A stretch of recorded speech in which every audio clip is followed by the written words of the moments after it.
cette conférence qui est destinée à l'expertise, c'est-à-dire à ce que la médecine peut apporter à la société et à l'individu. Parce que la médecine légale, elle est la médecine du vivant.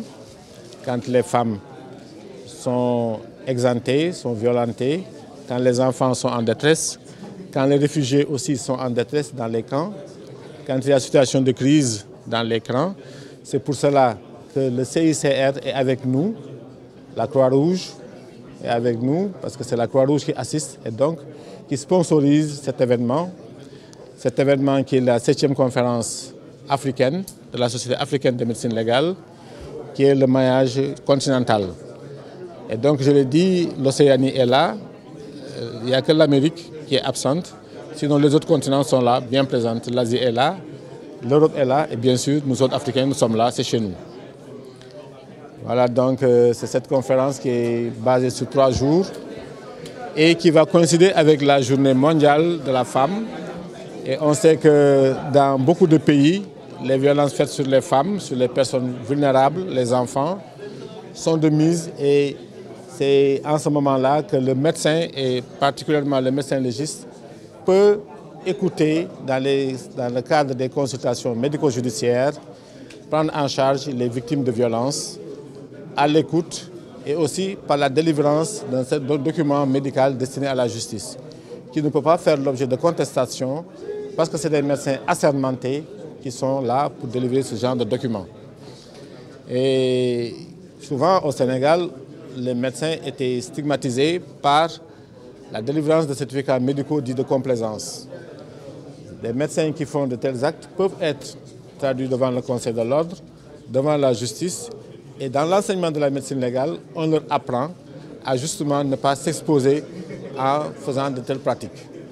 C'est l'objet de cette conférence aussi, l'expertise, parce que quand les victimes de dommages corporels, que ce soit dans le domaine social, le milieu du travail, dans le domaine civil, les accidents de la circulation, dans le domaine militaire, dans le domaine des fonctionnaires avec l'agence judiciaire de l'État, ces médecins peuvent concourir à l'indemnisation, à la prise en charge de ces blessés de la circulation routière. Et aussi, pour les enfants, il y a souvent des enfants qui font l'objet de violences. Et dans beaucoup de pays, les enfants peuvent être assistés par des avocats, même s'ils sont mineurs, ils peuvent avoir accès à l'avocat dans certains pays.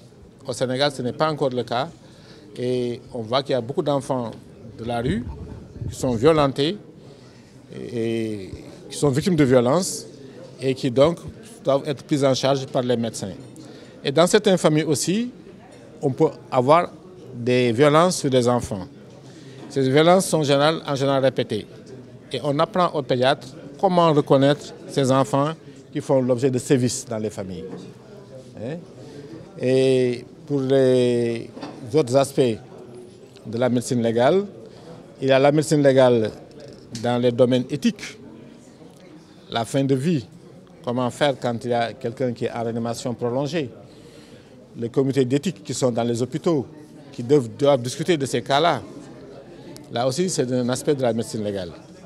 L'autre aspect de la médecine légale, c'est la médecine légale et la toxicologie. Toutes les substances médicamenteuses qui ont des effets secondaires, qui font l'objet de pharmacovigilance, de déclaration au niveau des centres antipoison pour la pharmacovigilance. Et souvent, c'est des médecins légistes et des médecins du travail qui font la toxicologie clinique, qui sont dans ces organisations et qui participent donc à la vie de la communauté.